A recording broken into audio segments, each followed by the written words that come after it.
2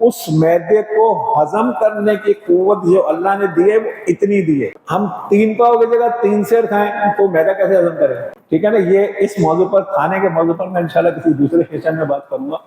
آج میرا بنیادی سا مقصد جو ہے وہ صرف یہ ہے کہ ہم یہ دیکھیں کہ آپ صلی اللہ علیہ وسلم جب صبح بستر چھوڑتے تھے تو اس وقت کیسے بستر چھوڑتے تھے. ہمارے جو کانوں میں آواز کی اذان کی آواز پڑے، اگر اٹھ جائیں تو پھر ہم ایک دم بھاگتے ہیں.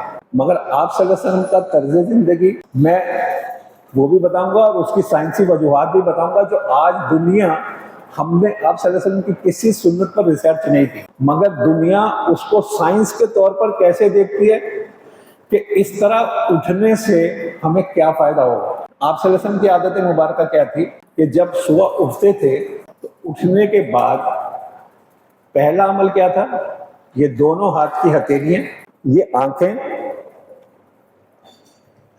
اس طرح پورا چہرہ کم از کم 3 دفعہ رگڑتے تھے. سن لیں، رگڑتے تھے، پھیرتے نہیں تھے. کیا کرتے تھے؟ رگڑتے تھے. جب آپ نے 3 دفعہ اپنے چہرے کو اس طرح رگڑا، اس کے بعد کیا عمل تھا؟ آپ صلی اللہ علیہ وسلم کے سرہانے مسواک رکھی ہوتی تھی. وہ مسواک اٹھا کر آپ صلی اللہ علیہ وسلم اپنے دانتوں پر پھیرتے تھے. 2 عمل ہو گئے. اب یہاں پر میں نے عموماً بہت سارے لوگوں کو مسواک کرتے ہوئے دیکھتا ہوں، تو مجھے خیال یہ پیدا ہوا کہ کم سے کم مسواک کا سنت طریقہ ہی بتا دیا جائے. کیوں کہ ہمیں جو فائدے حاصل ہوں گے وہ اسی صورت میں ہوں گے جب ہم آپ صلی اللہ علیہ وسلم کو مکمل فالو کریں. مسواک، ایک بالش نئی مسواک جب آپ لیں تو کم سے کم 1 بالش لمبی ہونی چاہیے، 1 انگلی کے برابر موٹی ہونی چاہیے. یہ ہر آدمی کی اپنی انگلی ہے، وہ دوسرے کی انگلی پر متاثر نہیں ہوگا اس سے. ٹھیک ہے. اچھا، اب یہاں بعض جگہوں پر جو ہے نا، وہ کچھ لوگ کہتے ہیں کہ شہادت کی انگلی جتنی ہو، بعض لوگ کہتے ہیں پتلی انگلی ہو.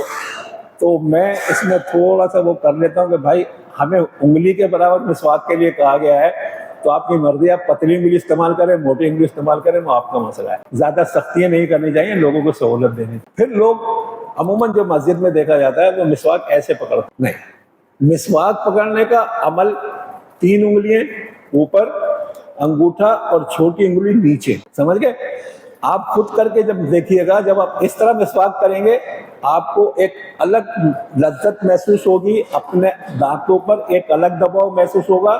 اور جب آپ مسواک اس طرح پکڑیں گے اور پھر اس کو کریں گے تو اس کا نتیجہ آپ کو بالکل الگ ملے گا. پھر جو ہم وضو خانے میں دیکھتے ہیں تو عموماً مسواک لیے اور دڑا نہیں یار، سنت کے ساتھ اتنی بے مروتی اچھی نہیں لگتی. مسواک لیں، اس طرح پکڑیں، بسم اللہ پڑھیں اور اوپر کے سیدھے ہاتھ کے دانتوں پر مسواک مسا، پھر نیچے کے دانتوں پر ملے، پھر الٹی طرف اوپر کے دانتوں پر، نیچے کے دانتوں پر.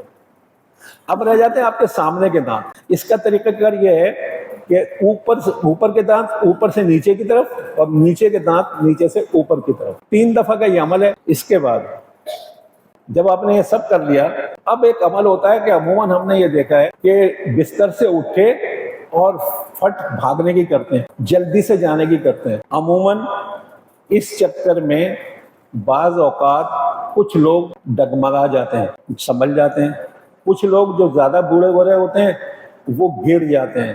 اس گرنے سے عموماً پورے کی ہڈی ٹوٹ جاتی. یہ ہر گھروں میں عموماً 5 7 6 گھروں میں کہیں نہ کہیں یہ کیس مل جاتا ہے. یار صبح کو اٹھ کے واش روم جا رہے تھے، ڈگمگائے اور پورے کی ہڈی گئی. پورے کی ہڈی جانے کا مقصد کیا ہے؟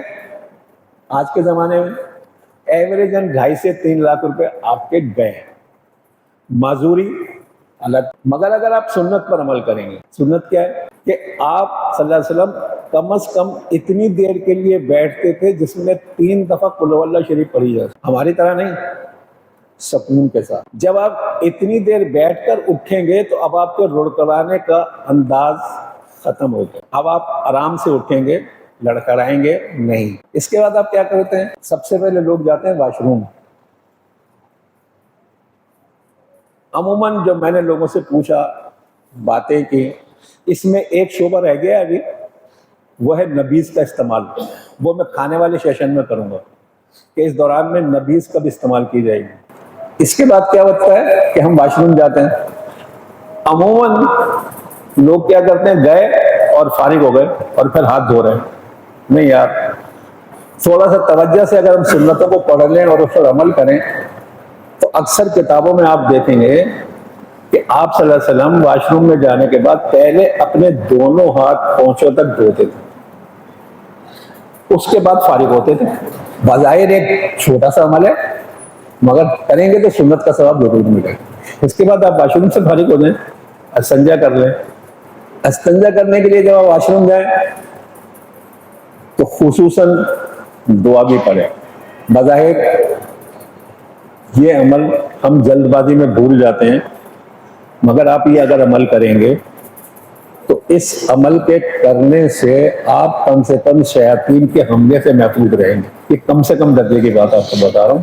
اور جو لوگ عملیات کرتے ہیں ان کے پاس ایسے تجربات کے لوگ بتاتے ہیں کہ جب وہ واش روم میں گئے اور انہوں نے دعا نہیں پڑھی تو بعض اوقات کیا حادثہ پیش آتا ہے.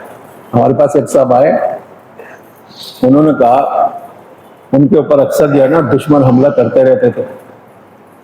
کہنے لگے یار میں گیا اور میں نے دعا بھی پڑھی، مگر جب میں باہر نکل کر واپس آیا ہوں تو چارپائی پہ گرا ہوں اور 3 یا 4 دن تک میں بستر پر پڑا رہا ہوں. اتنا شدید حملہ تھا شیاطین. یار ایک دعا پڑھ لیں، واپسی میں باہر نکلے پھر دعا پڑھ لیں. تو آج ہم اس کو یہاں پر مختصر کر دیتا ہوں.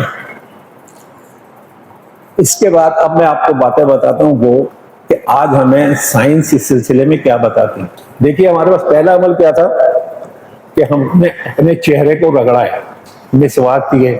ان دونوں عمل میں آپ کو کیا ملا آج کے سائنس کے زمانے میں؟ جب آپ نے مسواک کی اور اپنے چہرے کو رگڑا تو آپ کے پاس کیا چیز آئی کہ آپ کے رگڑنے سے آپ کے یہ تمام مسلز جو ہے ان میں دوران خون بڑھ گئے، آپ چاق و چوبند ہو گئے، آپ کے حواس بحال ہو گئے.